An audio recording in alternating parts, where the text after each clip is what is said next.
All right. So thanks everyone for joining in to our Startup Grind chat.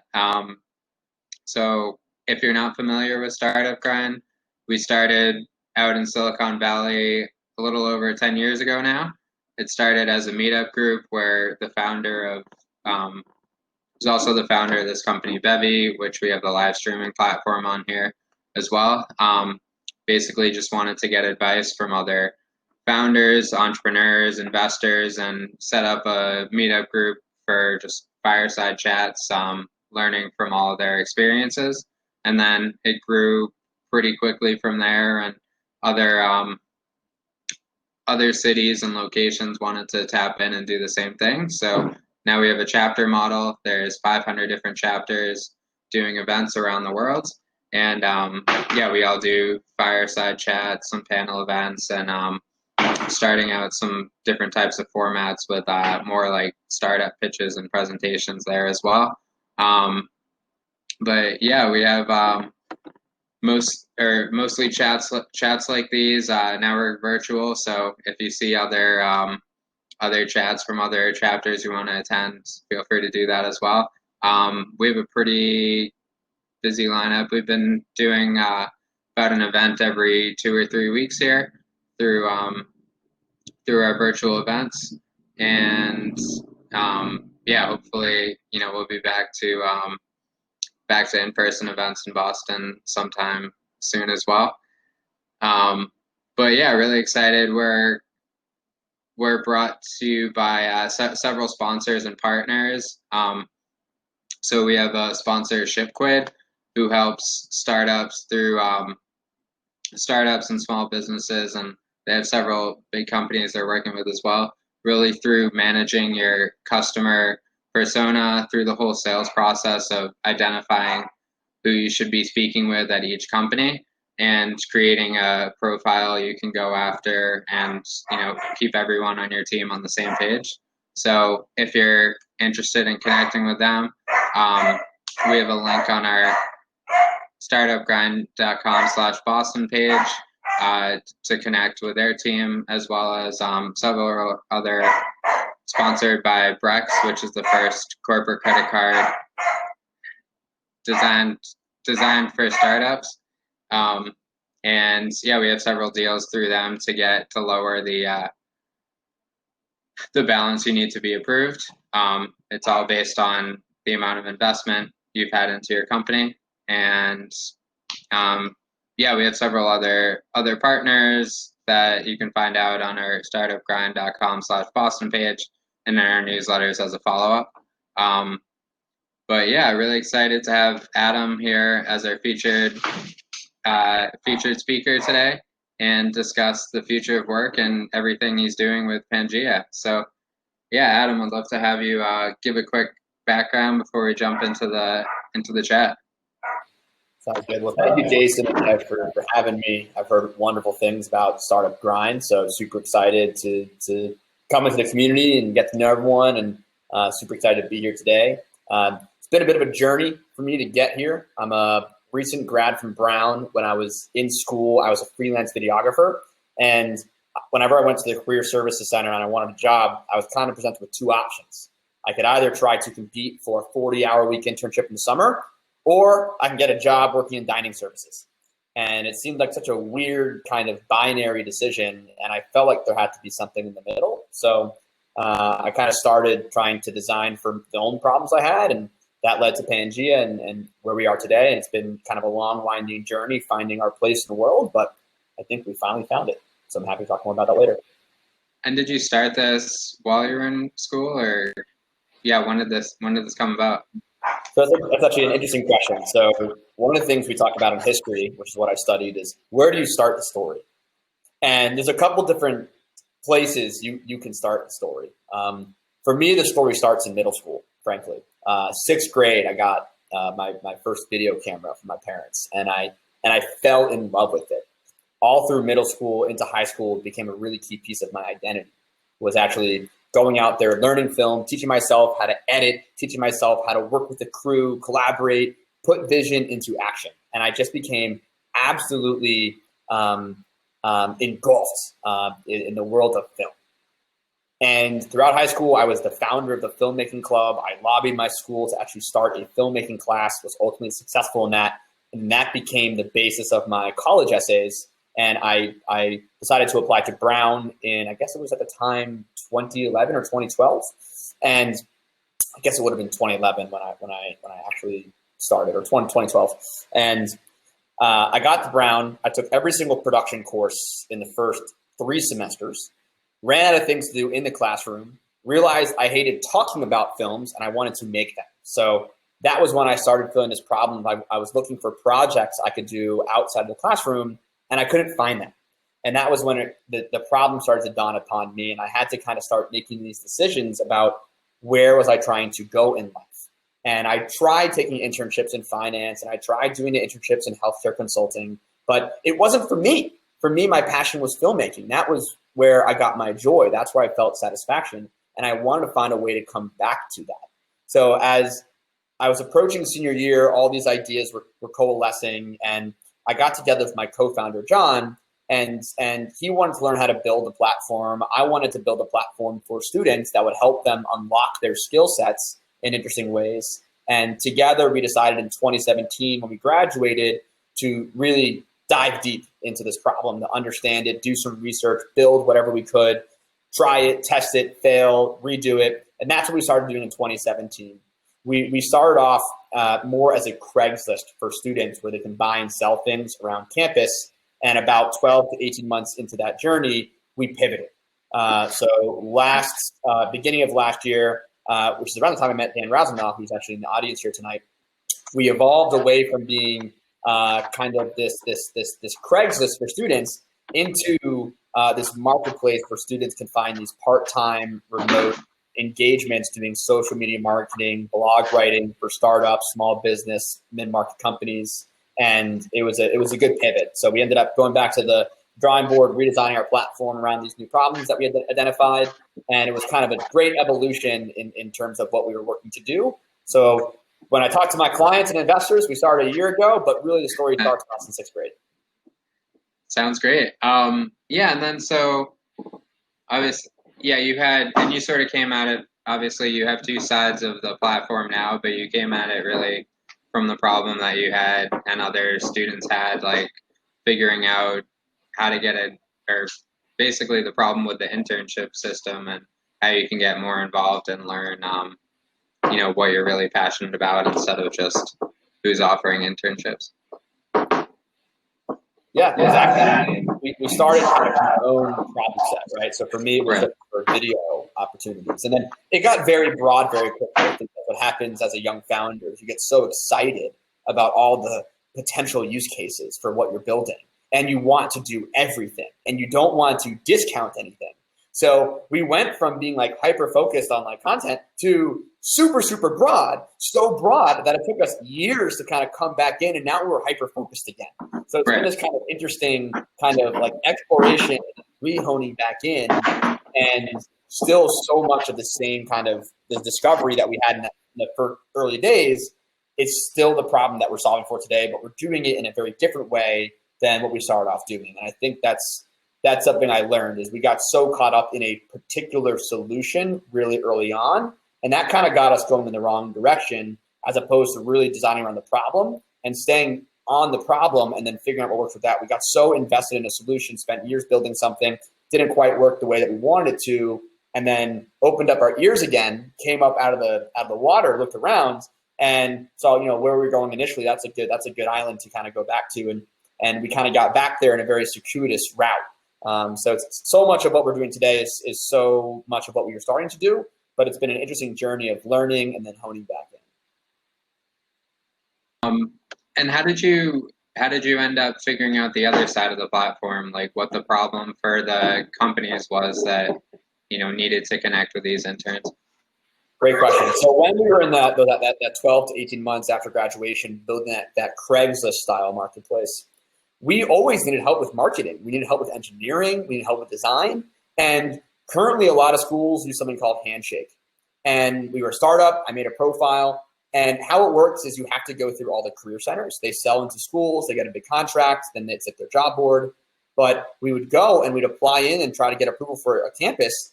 And we would never hear back, or we'd hear back with a litany of things that our website didn't have enough information. We want to talk to your head of HR. We didn't have a head of HR. It was me and my co-founder. We want to know what your connection is to Stanford University. Otherwise, we're not going to let you in. And we kept encountering these gatekeepers. And in Providence, for instance, we had Brown right there. We had RISD. We had Providence College, URI. We had 100,000 college students in the state, but we couldn't get to any of them through these channels because the career centers kept blocking us for all these myriads of reasons. Every single school has such different criteria for what they're looking for, and we kept getting stuck. And eventually what we ended up doing was like, you know what? We already have a couple hundred students on this marketplace we built. Can we actually promote these like internship type roles, which are part-time, paid, sometimes commission-based, can be done remotely? Can we just actually use the platform and marketplace we had been building for that purpose? And in theory, we couldn't because we weren't students. So the supply side and the demand side were both students. And we were now the demand and we were no longer students. So a light bulb went off for us. And actually kind of the moment it hit was we were chewing away, having this problem, having a hard time building team, having a hard time getting traction with that marketplace. And I was actually playing a game of squash in Providence because when it gets cold out, there's not much else to do. It's cold, rainy, snowy. And I was playing like my first competitive game. It's one of the things I was doing to like stay sane was to get my body moving again. And me versus someone who's like 60 years old and not really my kind of game, but it was fun. I love it. I still play it. And I was so focused. I wasn't planning on being competitive at all. And lo and behold, I'm getting some points and I'm a couple points behind. And I'm so in the game. And for anyone listening who doesn't know squash, you play it inside in a box, little ball the size of a snitch from Harry Potter. And you try to smack it against the wall. And I'm so focused. He hits a ball towards the front of the court. I hit it, hits the back of the court. And I'm watching the ball. And I full sprint back of the court. And I'm watching. And I forgot I was inside a building. And I go smack head first into the wall, and I go unconscious for about 15 seconds on the floor. Probably got a minor concussion.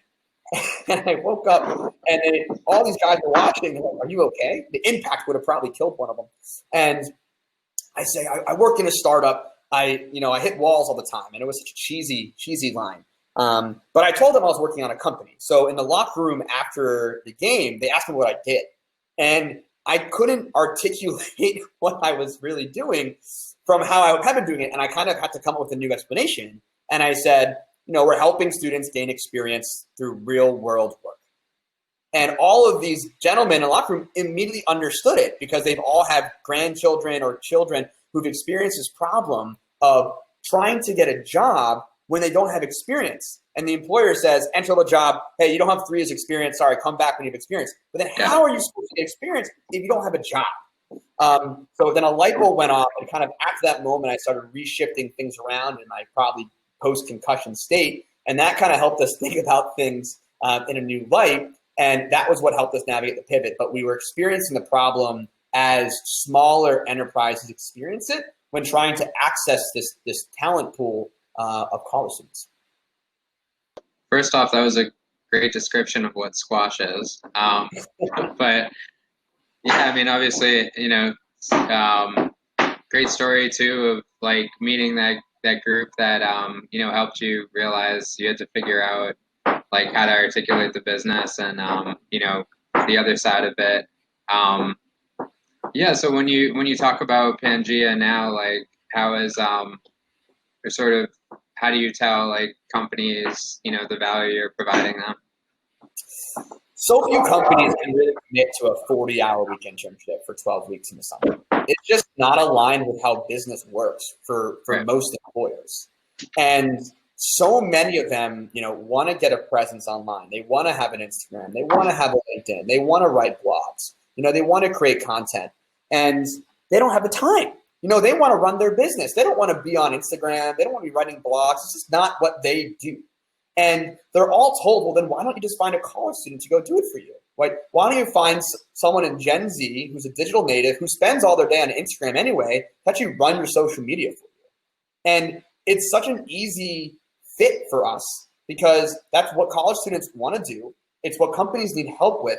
And it makes total sense for why you'd want to work with a college student as opposed to going on Upwork or Fiverr or freelancer.com. You want to work with someone who's earning their wings, who understands the tech, who can grow with you, and you can kind of test out over the period of a couple of weeks, couple of months on a part-time remote basis, 1099 contract, no commitment on either end, and see how they actually perform. Are they able to produce the content? Are they producing the kind of content that's impactful for your business? Are they producing results for you? And then the engagement can flex. It can grow. It can go from 5 hours a week to 20 hours a week. It can go from 20 hours a week, 1 week, to 5 the next, which is great for students because they have finals and they have somewhat of a seasonality throughout the semester. Some weeks they're totally available, and some weeks they have to kind of all their midterms line up. So we created these engagements that work really well for both parties, that are ongoing, they're part-time, they're remote. And it's also the kind of engagement that, we've been talking about future of work, contract work, remote work. Well, guess what? In the past 4 or 5 months, all of us have been thrown into that world. We're seeing significant unemployment.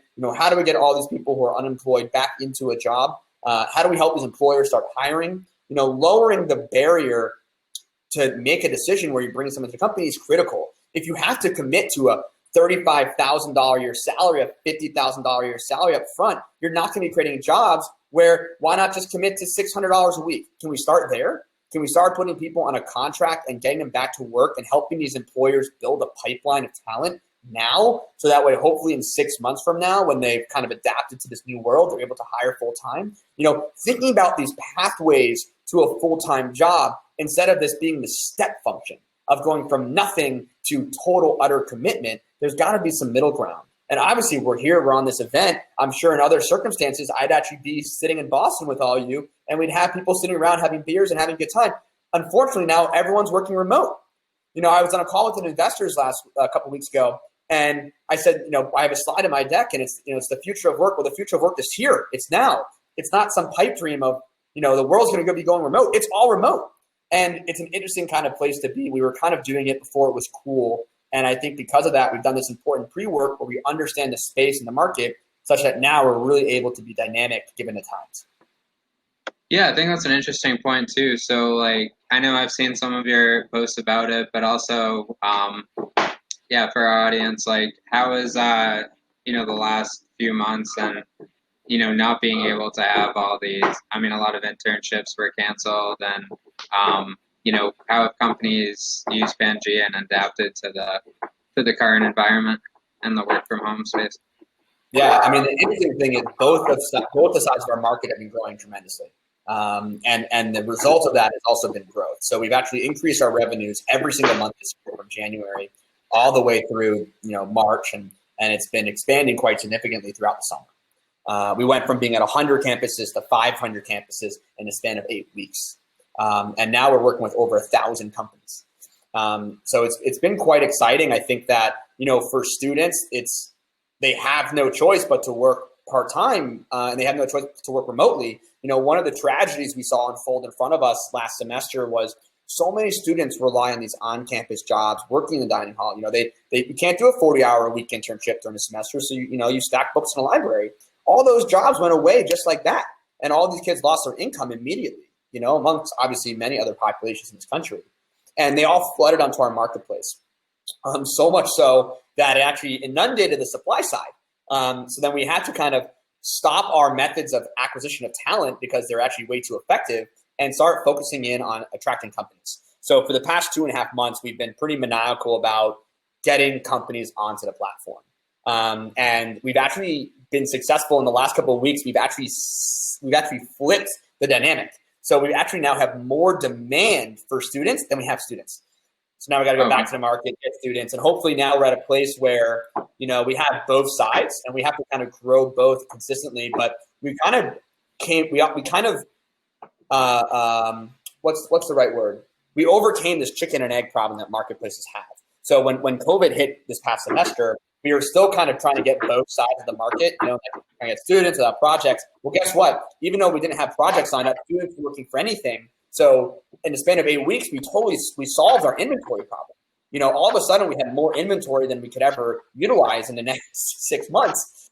And that allowed us to really hit the pavement hard and bring a lot of new clients. And now we have so many projects that we're going to be bringing on students like crazy right as the semester starts. So we're kind of in a good position right now. We've honed in pretty well on the value prop for the customers. which is really what our early investors wanted to see us develop more of as we went to go raise our next round of funding. And then, yeah, I want to build in we have a couple audience questions, I'll build in as we continue our chat here. One of them is from Dan. You've obviously grown a lot throughout the course of Pangea. And what advice do you have for some of the first-time founders on how you've made bold decisions with high conviction? It's a great question. Part of the role of an entrepreneur is to have a vision. So your vision should be informed by either your own kind of personal experiences or because of some kind of unique understanding you have of the market. So for me, it came from this place of the student experience where I knew there was this massive gap. And it became more informed in their pivot of, as a startup, trying to get through the traditional channels of saying, this is hyper inefficient. There has to be a better way. I know there has to be a better way. And at a certain point, you just have to, this is advice I got from Andrew Yang, who's a fellow Brown alum who was the former founder of Venture for America. And he once told me in person that I said, how do I deal with all these different advice and how do I make decisions? He said, sometimes you just have to, like a racing horse, put your blinders on and just stay focused and just go for it and dial everything out. So for entrepreneurs, you have this period of research and understanding and kind of thinking through and questioning yourself and talking to those around you and kind of gut checking. Is this even a good idea? Is this worth pursuing? Is this a real problem in the world? And once you know that it is, you have to put your blinders on and go for it. And then I think that our mistake was we got way too caught up in products too early. People talk about build an MVP, build a bottom-up research, and they don't really understand or articulate what that means. So what I would have done actually differently is once I had this conviction, I would have found strictly no code ways to validate and test it. If I had to write a single line of code or bring on a CTO, that would have been too much for us to test. And I think we spent a lot of time getting to where we are today, and we probably could have gotten here in weeks instead of years. Hindsight's 2020, or first company. So learn from my lessons. So start a Typeform, build a newsletter, get a Google Sheet going, put in the manual work. I think people say, I'll build a product so I don't have to do work, but you don't understand how much work it is to build an app or build a website that's fully functioning marketplace. It takes a lot of time and a lot of effort. So I would say once you have that conviction, find what I call is an SVP. We talk about MVPs, minimal viable products.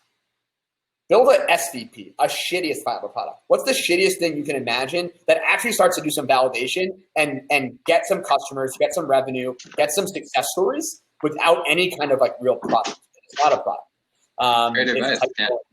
And that's what we did when we went through a pivot. Instead of going and waiting for our product to get ready, I spun up a Typeform. I started getting responses. I had an email list, and I would get a project, and I'd send that an email. And if anyone was interested, boom, I'd just connect them over email. I'd have the company sign a little contract, and we kind of acted like an old school recruiting agency for a couple of months just to get our first clients in the ecosystem and our first success cases to validate that companies and students want to interact in this way. And then at a higher level, you just have to believe in yourself. Once you have that conviction, so many people are going to doubt you. There's going to be so many people who say it's not going to work, and statistics will tell you it's not going to work. So at a certain point, you just have to draw some parameters and say, listen, I'm going to commit to this for the next 6 months or for the next year. And I'm just going to see it through. I don't care. I know tomorrow I'm going to get someone with me a bad idea. I'm going to go to an investor call with some incredibly, Bessemer or Bain or GSV or GC, and they're going to, I like it. It's not there yet. It's too early. Too much competition. There's going to be a zillion different reasons why you don't get what you want, either from an investor or from a client or from anything. And you just have to kind of just take that. And I think that's hard. I think that's hard to learn. I think some people kind of have the ability to kind of get smacked every day and get back up. And some people, it's just not for them. But I still get smacked around constantly. And the more we've grown, the more we've raised, the more clients we get, the more you get smacked. Because the more responsibility you have and the higher the expectations become. Right. So it's not something like you get smacked for 3 months and raise funding and we're going to be good.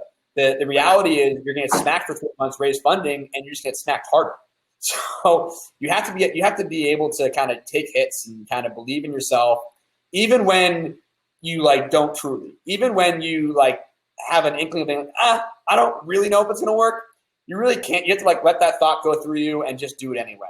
And then I think, listen, the other side of that is you draw boundaries, you know, and my co-founder and I, there's been times to listen, if we're not in this place by May, like we've got to reevaluate either what we're doing or doing this in general, you know, and kind of, we set a line in our sand of like, you know, 9 months from now, we have enough runway, but if we're not there, like we'll have to take an honest look at it, you know? So that way, like if we actually, and thankfully we use that as a motivator. So we said like, I refuse to give up. So, and I know that I have to get by X place by X point in time. So I'm going to do everything to get there, and drawing boundaries for yourself, because then if we get there and we know that we gave it our all, that's when you can be real with yourself. Because I don't want to see entrepreneurs out here working for 20 years on the same idea and it never get, at some point you have to move on. But never leave anything on the table.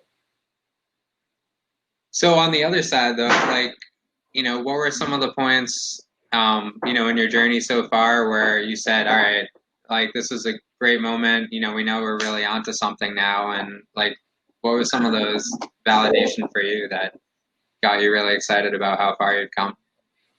I think that moment for me came, gosh, it must have been last May. So May 2019.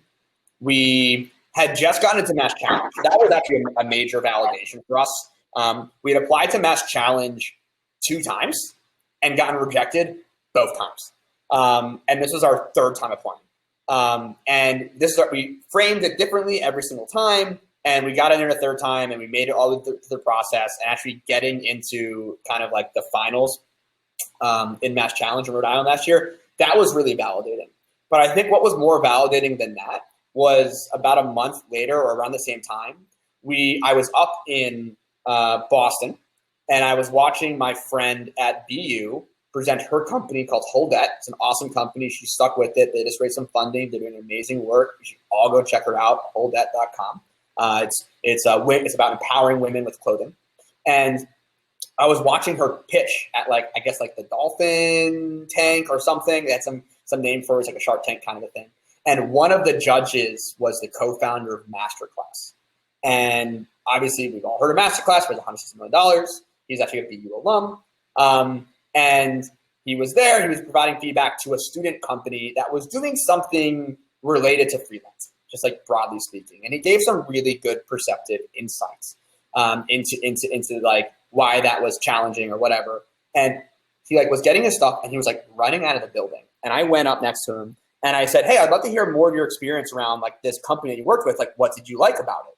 And I asked him kind of a market research mom test kind of question.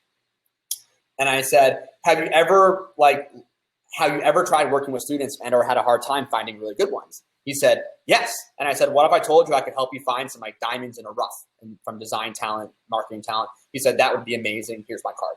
And like, I literally at this point, I was like running across, like, I think what's the green line, the T, the tracks in the middle of like Huntington Ave or something, like in like probably like, you know, like early spring, whatever. And he was like running away, you know, and I got his card. And I followed up with him the next day. I remember talking with one of our advisors who actually Dan connected me to, his name's Ted Benakis. And he had been giving me some like sales advice like the week before. And I was like, Ted, we got a whale. We got like perhaps like our first real client. And I got a call with his name Aaron like that next day. And I chatted with him for like 2 minutes. And immediately he's like, here, you got to talk to my kind of like my first employee, my executive assistant, Kira. And he takes the computer and he just passes it over to Kira. And we chatted. And within 15 minutes, I had made my first sale, my first real legitimate sale. And I, you know, we had about 100 students in the app at this time. We didn't have that much, but they believed in us. They took a bet on us. And I did like everything in my power to make them happy. I did like every possible thing. They had stuff. And this was like in the time where they'd give me an opportunity. I'd send out an email blast to the 300 students who had signed up for the art. And I started making like hand matches to them, like over email, not even through the product. We didn't have billing set up. I was billing them through PayPal. And they would have to put in their credit card every single month and pay us $250 a month. And I went to visit them later that summer in New York. And I remember showing up with like a succulent, and I went to their office and they sat me down and they said, we don't know what you're doing, but the students that you connected us to, like through your community, are so much better than any other system. And we are strictly going to work with you. We're not going to use any other career services kind of stuff. I'm sure now they're probably using other platforms because they have to, they're growing so much. But in that moment, they said, what you're doing is incredible. Keep going. We only want to work with you. And hearing that from a customer, someone who was an end user, someone who was an indicator that they were hoping to be more like them, that to me was one of the most validating points in our journey. And they are still here today. They are still here today, and they have shown 500% net revenue retention this year.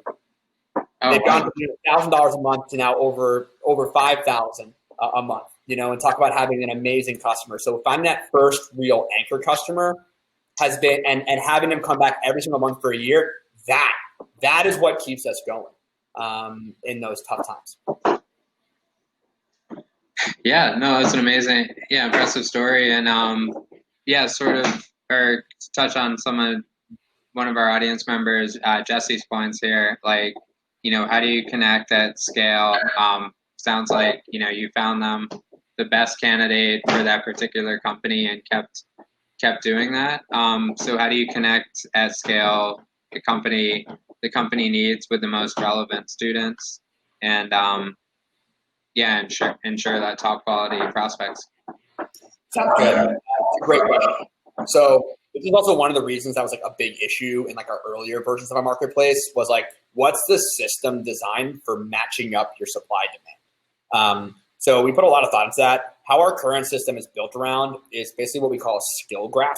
So what we do is we have like all these skills. Like what I went through initially was I got a list of resumes from Brown because we sponsored like a hackathon, and I had 400 resumes. And I went through every single resume, and I started picking out the technical and like the soft skills that each student put on the resume. And I created a giant JSON object of about 500 skills that students said they had on their resume. And then what I did is I went back through again, and I looked at every single skill, and I said, what other skills in this database might have some relation to each other? And I basically had 1,600 entries. Every skill had like 5 other like things that were related to it. And then we fed that into our backend, called organic intelligence. And what happened then is a student would sign up and they say marketing, and they go, oh, maybe you know social media. Oh, you know social media. Maybe you know Instagram. Maybe you know Twitter. So we made this really delightful experience for students where when they sign up, they basically build out a profile of all of the skills that are interoperable. So that was the thing. Some student might sign up and say they want to do tech or business, but you don't know what they can actually do. And they don't realize that those things can be applied in different ways. We had a lot of students who are English or history or journalism, and they know how to write, they know how to do research, but they don't know what industry that applies to. So we had them all indicate what skills they've learned. And then when a company posts a project, they indicate kind of what skills they're looking for. And then that becomes the basis for who we notify. So we only notify people who have those right set of skills. And then we also look at, do they have the right availability? Were they in the right location, which isn't as much of a thing anymore because everything's remote. And then we're starting to feed other things into that matching algorithm. And that's where there's a room to kind of build out a really robust piece of artificial intelligence and machine learning to actually facilitate like that process. And then in terms of quality. So a couple thoughts on this. We've been encouraged to limit the students on our platform, but for us, it feels so antithetical to the notion of creating more equal access to opportunity. We're already limiting it to people who have .edus. Now, we don't discriminate between if you go to Harvard or the Community College of Rhode Island. You can go, if you're attending an institution of higher education, we allow you to onboard onto the platform. It's very important to us. We know very deeply that there are amazing students across the country who don't have the opportunity to go to an Ivy League institution, right? So for us, we say, well, then how do we help them stand out? So what we're doing right now is we're putting a lot of effort into how the student creates their profile on the platform and how can we make that give a lot of data and allow them to kind of build out and stand out. And then in the proposal process, we ask the student 2 questions when they apply to a job. We kind of have a standardized common app, but they have to customize each one. The first question we ask is, why are you a good fit for this job? So enabling the students to actually take their kind of core competencies and express their own personal value proposition to the specific project they're applying to. And then we allow them to add a link. So it could be to an Instagram page, it could be to a resume, it could be to their LinkedIn, it could be to anything they've made, a blog they've written. So allowing them to kind of say, and here's what I've done. And it could be coursework, it could be a personal project. It doesn't need to be from a job they've had. So giving students opportunity and trying to break that cycle of how do I find a job with that experience, kind of hacking that experience piece and enabling kind of a wider variety of things to kind of count as experience.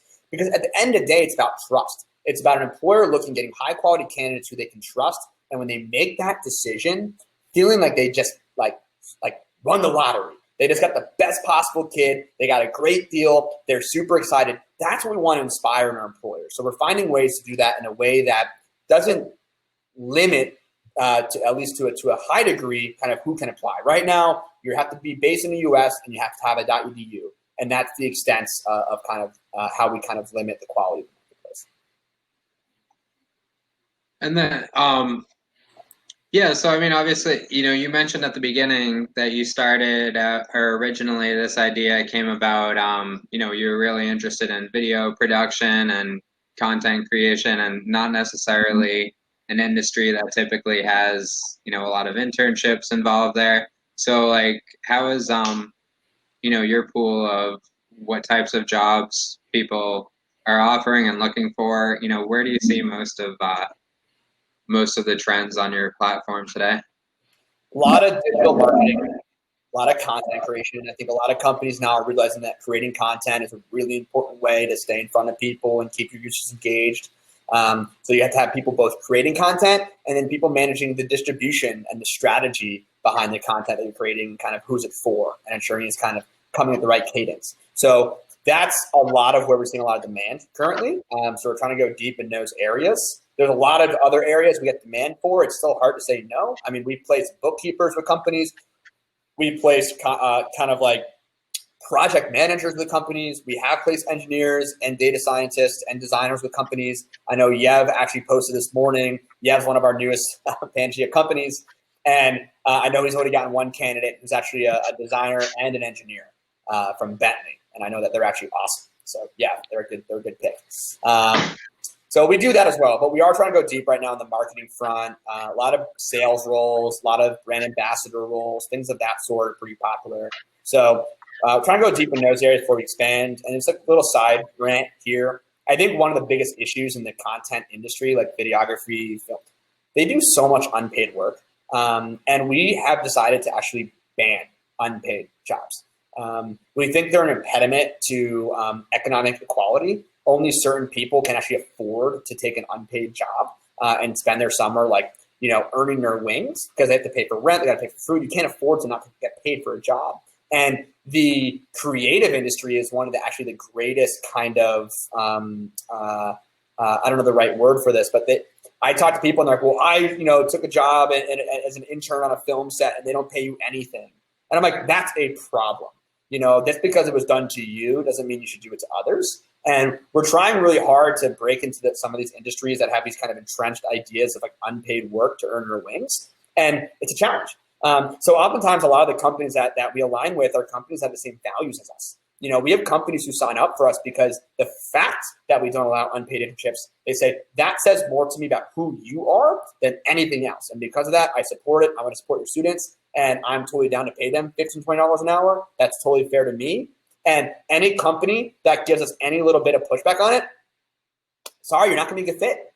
This is not the right ecosystem for you. If you don't want to pay students, go fight with the career centers. Go have fun with that.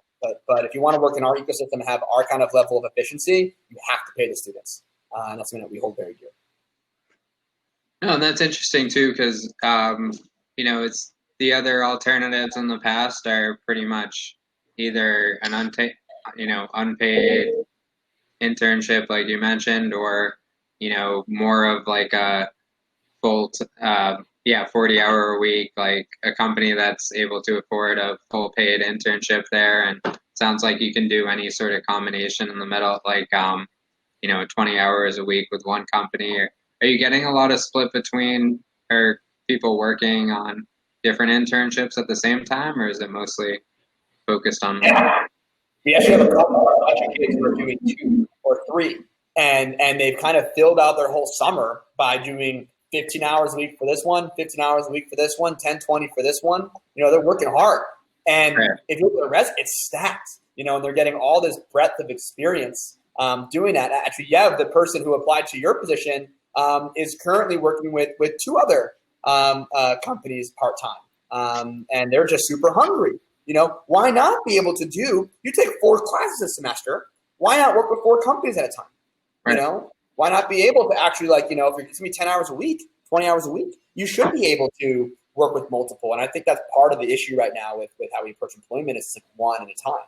It has to be 40 hours. It does not have to be 40 hours a week. I share plenty of our contractors. I think it's wonderful. And in fact, it benefits us because as they're learning from the other companies in real time, they're learning with us, and they're learning what it's like to work with that manager and that team and kind of what they're doing. And without sharing proprietary information, they're able to bring in some insights and kind of say, like, different industries, they're doing this kind of thing with social media. We can do something similar, and they kind of bring in these frameworks. And one of the newest people worked with 2 or 3 other companies, and they're bringing in that kind of experience and that perspective into our company. And that's one of the most rewarding things of working with college talent is their perspective and their fresh perspective.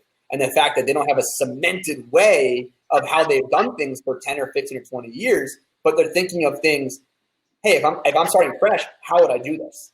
And that whole thinking is incredibly valuable. And when I will go back to the unpaid thing, and there's other competitors in our space, and their big selling point is you don't have to pay the student. And I say, if the only way you can get companies to use your product is that it's free, you're not creating enough value in the world. So I don't want to rely on that. And it also just feels I can't sleep at night giving out free labor. So. Yeah. No, I mean, I love your model, and sounds like it's working well. Yeah. So have you had any, or any experiences where you had to, the others kick a company off the platform and not let them use it, or what are some of the challenges working with companies been? Very minimal. I'd say there's been 2. There's been 2 instances. One was an instance where the company was kind of baiting the student with payment. So they would say they were going to pay and never end up paying. And they would ask the student to do a lot of things and never end up paying. And they were very demanding of the students and it just felt, and this was kind of in the in-between when we were kind of allowing unpaid and kind of seeing where the market was going. And when we made that shift to paid, they were very resistant to it. And it was like, I don't think our values are aligned, and we want to keep our supply happy. I think that, yes, the demand side of the companies, that's our North Star. If the companies aren't having opportunities, we're not servicing our supply side. But we also want our supply side to have a good time and become loyal to us. So that was an instance that we kind of decided to kind of break away. And then, we had another instance where similarly, we heard reports of not, respecting students, and not paying them or not really speaking to them with respect. And I don't really have much patience for that because I'm a Gen Z as much as I'm a millennial. I'm kind of split 50-50. And if you're not going to talk to my peers with respect, then you're not going to respect us. And if you're not going to respect us, you're going to be a bad customer at some point. And honestly, it's better to kind of stop now and I'll lose the sale, and for other companies that have a bad time or, I subscribe to the belief of, lose the sale, never lose a customer. So long as you really want to build a relationship with a customer and build a partnership, you do whatever you can to build that relationship, but there's certain people where it's I don't want them as a customer. They're not a good customer.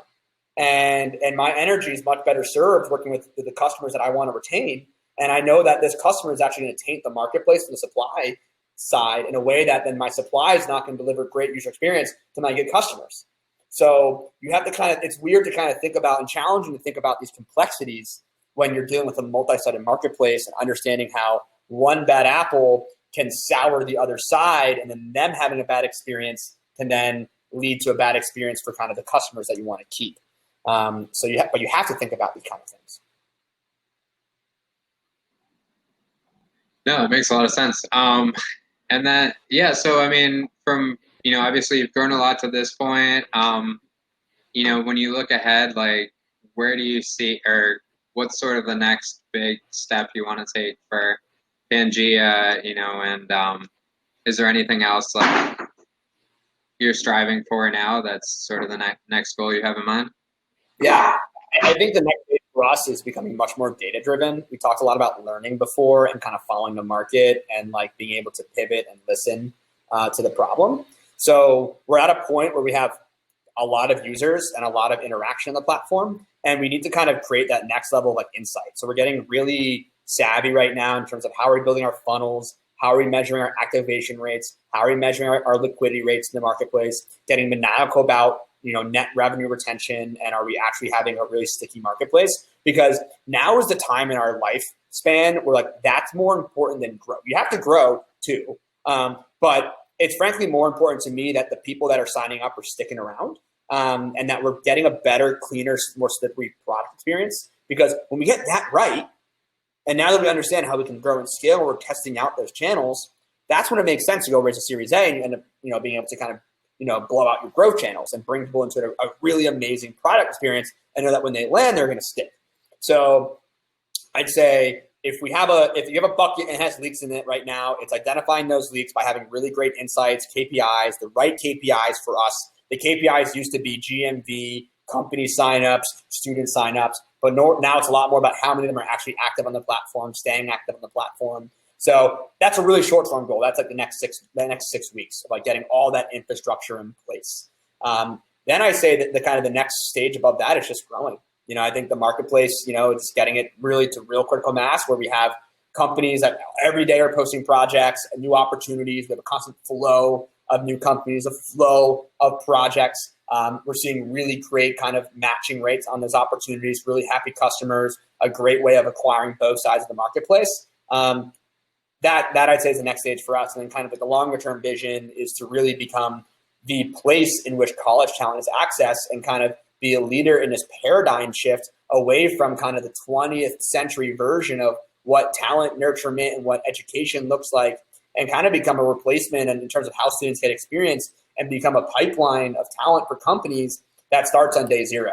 Where students sign up, they start finding their first project through us, and then they grow, they scale, they grow with us, and they ultimately find a full-time job through us as well.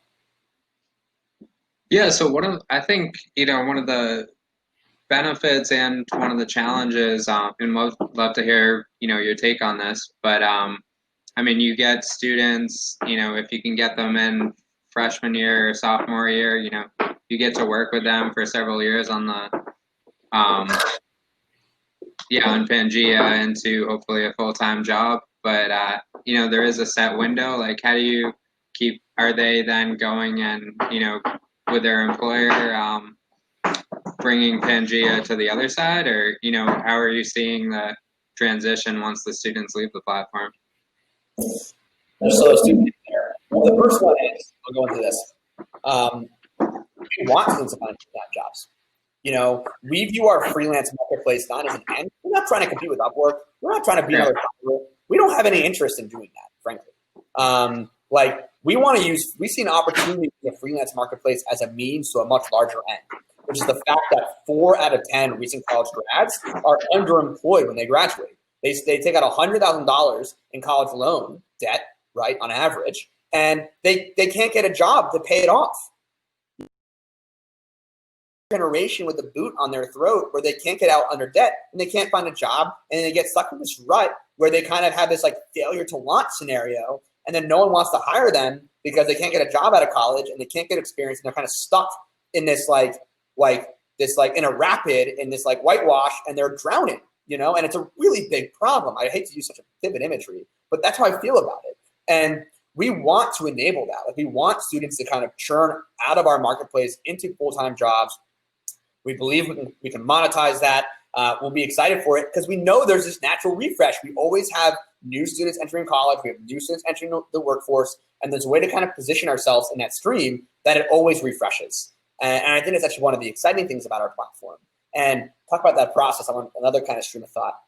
We view these students as this raw talent, this untapped resource. You show up on the shores of Pangea, you stick your hands in the sand and you pull out these kind of rough rubies, this red and purple, and there's beauty there, there's value there, but it's a little rough, it's got a little dirt on it, it's got rough edges, and people kind of pick it up and they say, it's not pretty yet, they're kind of like tossing it aside, they don't even know what they're holding because it doesn't have experience yet. And I see Pangea's role being like taking these resources, taking this raw talent, polishing it up, helping it shine, helping it become fitted and get the right edges, and then finding a company, which is like the ring setting, and finding the right place for it, and that's valuable when you can then present these kind of like polished, amazing gems to these larger enterprises. And then we also find all the companies who see the value in that raw asset.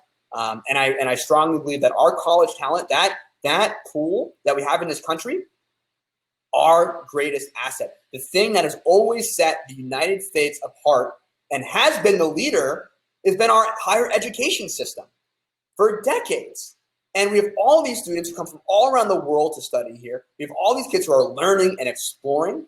They're the source of the innovation in this country. They're the source of the new ideas. It's not about cheap manufacturing. It's not about getting things done, menial tasks, right? Like, we all get so afraid of globalization. Well, guess what? If we were concerned about having the best ideas in the most innovative place, this talent pool is the source and the genesis of that. You look at any startup ecosystem in this country, and you look at a university being a keystone part of that. You rarely have a startup ecosystem that doesn't have a flow of students around it. Look at Boston. Part of the reason Boston has been exploding as a startup ecosystem, because you have Harvard, you got MIT, you got Northeastern, the inventor of the co-op, you got BU, you got WIT, you have all these incredible institutions. And if we enable more companies to be able to unleash college talent within their organizations, and we empower not just the Fortune 500, but the Fortune 5 million with access to this valuable asset, the economy is going to be much, much better off for it. So that's my belief. I think that's an incredible point. And sort of as we're coming near the end here, like, both sides, I guess, as we're thinking, a lot of our startup grind members are, founders of early stage companies. Some are students themselves, like figuring out or working on a startup or figuring out how to get into the ecosystem. Some are other larger companies that work with startups. Basically, where do you see the biggest transition coming in terms of like how you can, or basically the biggest steps people can take to like effectively match with the right candidates, bring the right people involved, and continue to grow your businesses in the right direction? So I sometimes don't want to use this analogy. I'll be upset myself in the future, but I'm one of there's like two employers that hire on the spot: Pangea.app and the 99-cent store. I am in the business of providing opportunities to people, and I believe so strongly in allowing people to demonstrate what they can do. And I know that the only way to really get a sense of that is to bring them in. Bring them in on contract, $10.99, $15 an hour, 2 hours a week. Start it off. Let's start somewhere. If it doesn't work, it doesn't work. It's fine, right? Like, I'm at $100, But I believe so strongly in giving people a chance. And I think that, people, we think of this step function, right? If the mindset is like, I need to hire someone full time, it's such a big decision.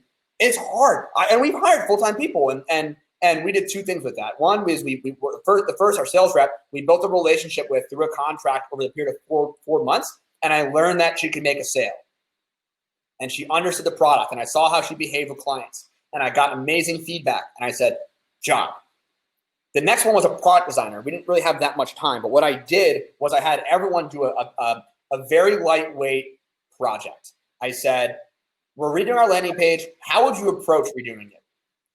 You can come back and do whatever you want. It could be a wireframe. It could be a document. It could be a PowerPoint. It could be a mock-up.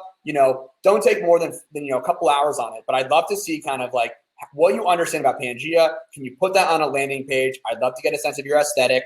I'd love to see your turnaround time. I gave them kind of this trial project. And it was through that I went through a very objective hiring process where we looked at kind of the results of what people were able to do. And use that as the basis of kind of hiring full-time and making that kind of big decision. But for other employers, especially when working with college talent, God, don't commit to a 40-hour-a-week, 12-week internship. That's a big commitment, especially when you're doing $15 an hour. 12 weeks times 40 times 15 is $7,000.